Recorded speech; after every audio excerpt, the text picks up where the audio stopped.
Hello, Music Multiverse listeners, and welcome to Beyond Your Radio Unknown Sundays, where we take an artist, a band, or something relative to the music industry that could be relatively unknown to most of the masses and might have the ability to become something for our listeners to explore, appreciate, and to connect with. Please remember that this is an extension of the articles section of beyondyourradio.com. So if you want the full detail written there by me, it is there. This Unknown Sunday, we feature Birdwatcher and work our way into electronica avant-garde. A little bit of changes here and there in that too. But before we get into the Unknown Sunday, are you subscribed to the channel? If not, please remember that we're here for you and that subscription is free. And those that have subscribed, well, on with Unknown Sundays. And I'm pretty sure this is going to be a band that is relatively close to the most unknown band that I put on this show. A band that started out actually as Windsor For the Derby. And that's the rabbit hole, by the way. It's a unique style going back in a Memento, the movie kind of way. But more on that as we move forward. From a no, absolutely nothing gamble from a record store bin on vacation in Florida, we'll come back around to that full circle as to why Florida, to an ambient electronica band where it started for me anyway. This one is a different kind of musical journey. And exploring it all these years later, what I think of the Birdwatcher now, having gone back and explored where I am today. Since the 90s, I've been writing novels. Don't get all excited. There's nothing ever been published. But I do enjoy the thrill, the mystery in putting it together, the challenge of writing them. It's probably why I gravitate to albums more than I do single songs and that kind of thing. The entire scope from start to finish is that type of journey to me. And the payoff is so much greater when it's completely the completed picture. Right? Or maybe that's just me. What I purposely went looking for in the music sometimes were ambient or lo-fi orchestrations to play in the background that had mood, that could be used for me in writing. It's like a soundtrack to a book, although that never really took off, did it? The only difference is I'm listening to it as the story is unfolding in my mind, or the scene, or the characters are speaking, and the description is flowing. I find it inspiring often, and this was the find that was, well, sort of what I was doing fits in with the Birdwatcher. So what attracted me to it was the cover, and I'll show that up here. But not only that, it was the band name itself, and then the title. The darkest hour is just before the dawn. I thought of the idea of the best REM sleep immediately and how nightmares can be at their most vivid at those times. So I picked it up without any realization of what it really might be, except for a tag that stated in the corner, an amorphous blend of subtle, barren pop.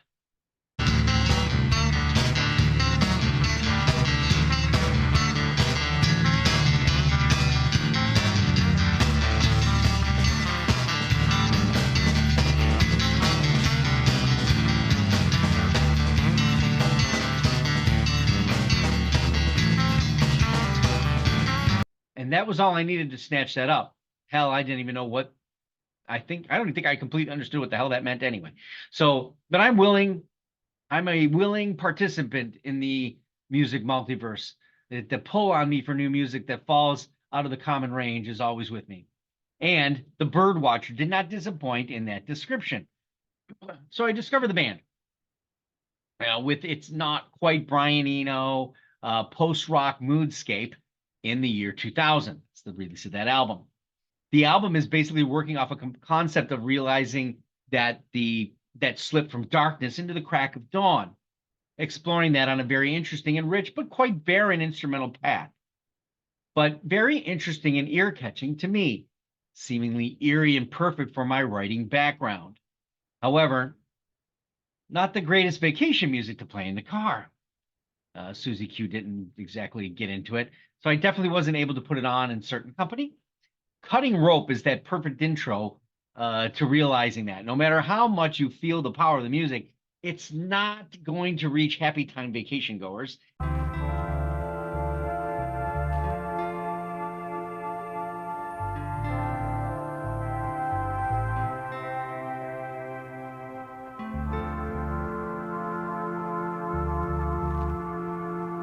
And there's a level of repetition that is not going to rest with the common music.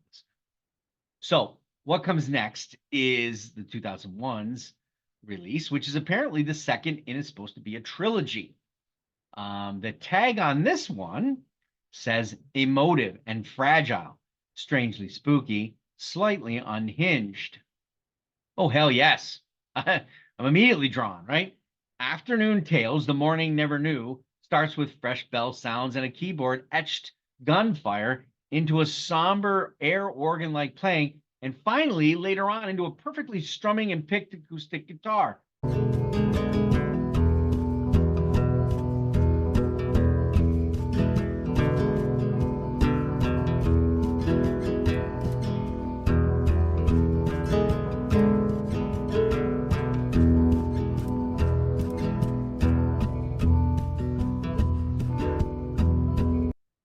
But is it acoustic electric? It's an electric acoustic riff with that gunfire still hedging in the background. There's an odd plucking, maybe it's a banjo, steel guitar, and that mood again is set for another background of musical expression. Going back to the album for this particular Unknown Sundays solidified that the second album draws me in a little bit more than the first with some of the songs. However, the second album has more vocal and has a pattern of twang, not twang, but jangle. Has a little jangle to it, and jangle pop, so to speak. But it's lo-fi, obviously, and the singing is done in a more melancholy type of vocal. It's more spoken than it is sung. Giving it like maybe a Nick Cave indie-like approach, maybe is what I'm thinking of, right? Empty Boat might be that first track that really gets you into that. A lot to appreciate and digest, and I certainly appreciated that. And it was nice to actually have a background writing kind of song that had some lyrical flow to it. So where's the third in this supposed trilogy? I've been waiting 23 years now. I haven't seen or heard any of it. Searching isn't that easy, as there are other bands that kind of have that same Birdwatcher, 2 words, Birdwatchers. It's a hell of a thing to even look for. At the first draft of this article, and now I realize, now that I've done this, I see the man's name, D. Matz, M-A-T-Z. A name that I have apparently overlooked, just thinking only of the Birdwatcher. Cool name. When in fact, Dan Matz is the Birdwatcher, and these were his solo albums. So now, thanks to the Birdwatcher on Unknown Sundays 2024, I now have a new rabbit hole of musicianship that I'm going to explore, called Windsor for the Derby. And you can go either way on this one, my music multiverse travelers, as Windsor for the Derby had prior, during, and after the Birdwatcher albums. And maybe, just maybe, the Birdwatcher's third album will finally emerge. Albums in my collection, I do have Afternoon Tales, The Morning Never Knew, and the first one, The Darkest Hour is Just Before the Dawn. I do not have any Windsor for the Derby, and I have listened to 2 albums already and going back that way. Lots of music there for you to listen to, appreciate, and maybe connect with, especially if you're an author, want to be like me. What did you think of Birdwatcher? Did you know them? Did you know Mr. Metz? Anyway, give us your feedback, likes, comments. This one's a little obscure on the unknown side. I realize that. We're on the web at beyondyourradio.com, Facebook, Twitter, Instagram, and YouTube, of course. We got articles, videos, podcasts. It's all about albums, bands, and artists. Go Beyond Your Radio with us, a real music appreciation channel. Until next time, happy listening.